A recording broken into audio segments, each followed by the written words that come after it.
to go for these opening duels, take some space across the map. Boom. Still trying to hold for these positions. Hang on a second though. Look Slight gap. Creep up in towards the lamp. Shiro though aware. And now you're split everywhere as Talon. This starting default across the map. Not looking to be the wisest of choices in round number 6. Yeah, not quite. 3 left for Talon. Some lanes for each of their own, but whether or not it converts into a kill, that's the question. You got a minute left on the clock, and Jitboy's trying to sneak his way through. Timing. It's timing again, Quack. That's what it is right now. Berserk seems to be aware of it, though. Wow! It's really great play to come from him. I mean, we talk about the Vice switch up to Viper here, but that's caught sleeping, caught blinking, caught looking at your radar.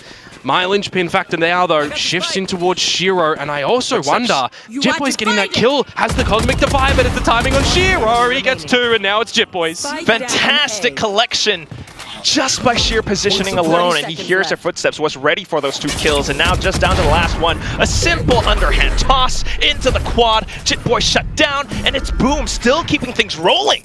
Love me some great KO plays to come out there from Shiro.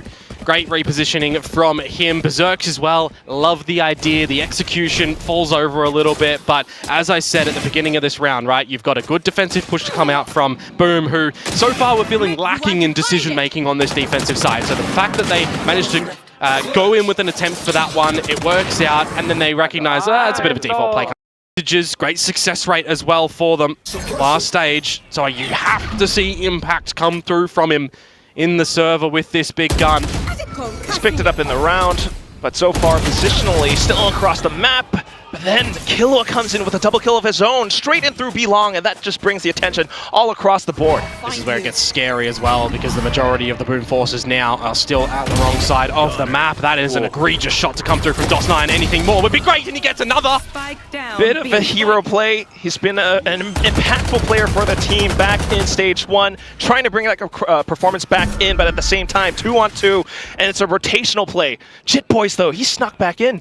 Don't know where that wingman was going, by the way. It looks like it was trying to jump over and plant at the back of the site by the looks of it, but nevertheless, 2 versus 2. 0 point close just to clear out the early areas, then back to heaven, but instantly smoked off as well. You got pain shells, flash, molly. Set up for it at least, might be able to clear some angles with it. Pop flash to try to bait a reaction out, but Talon stays hidden. Jitboys with a sudden peek. And it's the last player left. Shiro tries to make some space happen, but it's not going to go through. Killua picking up the kill for Talon. That's some great positioning and pathing from Killua there, to be honest with you. Jitboy's just left to his own devices. The benefit of an Astra as well to be autonomous, to come back to the A site as well. And that's kind of one of the things that we want to hearken to as well, right? I mean, Boom, yes, we do have Famous. He had the off, was great in stage 1. But talk about talent. You've got these 2 players from the Academy team promoted to this point. And into stage 2, they are no longer. Now it's starting to work out incredibly well. Persia kicking things off in towards Elbow. Team trying to pick up the pieces, but it's Envy to refill that space. Settle down, though. Team secret. Player advantage all spread across the map, and that Owl drone just reveals where Envy is. It's a target on his back at the moment, but RB, he's not with Francis at the moment, so they just need to collect together, see if they can find Envy, and then maybe look to dispatch Zespew, who's close as well. Yeah, trying to force the duel, or at least find those numbers right back, but Envy just does not falter. That's why he's still on the team. Great spray, great patience from him. Just waiting as well and really not overplaying his hand, I gotta say. When that Owl drone goes out and he gets a couple of shock bolts towards him, some players would just go a little bit aggressive to try and take the fight and catch your opponents none the wiser, but he plays patient, waits for Zespew to come toward him, and they go together at the end. Trades there if needed, but just not needed in the end, really, are they? Definitely not when it's Envy. Oh, look at it. He looks a little bit confused in the beginning of. Yep, and he was 2. In the middle of the round, and the 3rd with the death. This time, though, Darby dispatching of Zespew, so this time the aggression is not going to work out for him. He's very hot and cold with going aggressive and being successive, but also then just getting flicked aside. Preparations from Nongshim, they read that it could have been an aggressive play, so a lot stacked up, but now just the trades. Kelly's a sudden double picked up. Nizzy continuing to watch the back. This is sloppy from Nongshim at the moment. You understand the idea that they want to go, but they're peeking individually. That's 3 individual peeks that they've just gone for, essentially. Darby got the first. It's just not worked out for Persia and RB. Now you're at a deficit in a bonus round. And Team Secret have pumped the brakes. They've slowed it down. They can wait for the rest of the utility, which they don't really need to do so, by the way, because they've already got it all. Recon, Aldrone, Fault Line. They can certainly try to figure out who's still around on the side itself, especially when this barrier mesh falls over on the side of short too. Yeah, let your opponent sweat a bit. If anything, Ivy might not be able to react in time, even though he has this grab net. Got him. All right, plays around the drone, throws it just in the nick of time, but he gets stunned up as well. Francis arrives at the crime scene, but still needs a bail opening.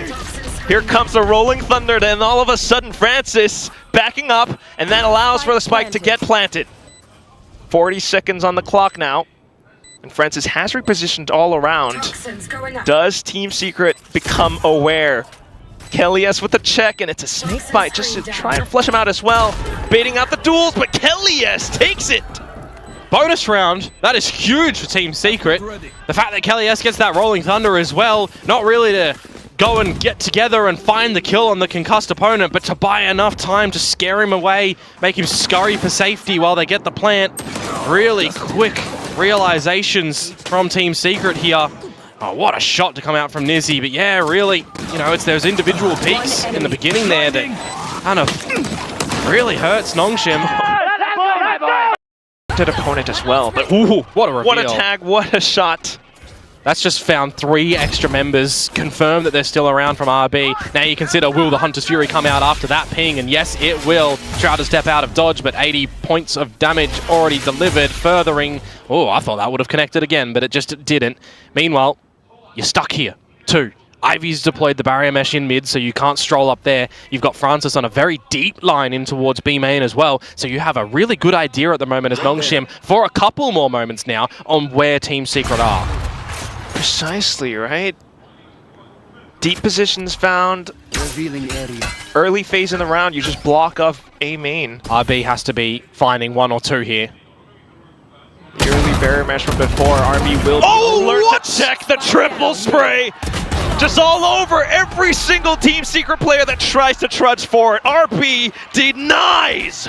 Rogue bullet! Rogue bullet! That shot should have never happened. But it did. I said he needs 1 or 2 there because it would have exploded a map gap up through mid, allowed them to pivot to A or to B, pulled members out into the open. But the fact that he just finds... and Odin for Persia as well, as well as Dambi. I don't know what would be scarier, having Persia up at rubble with the paranoia ready and Dambi dancing around the rubble, or seeing those Odins. Right now it doesn't really matter because Dambi is still in your face around this rubble site, and he's just electrifying you.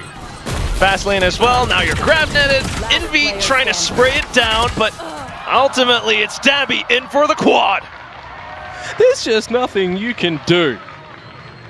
Switching sides. And that's the half, 9-3.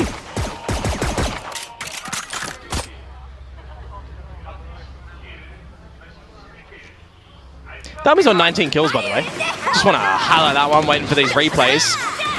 Different look for this round for Nongshim. Getting out that Odin spray earlier on, seeing that there's nothing really there from Team Secret. So let's go hunting, let's go looking, let's throw our utility out.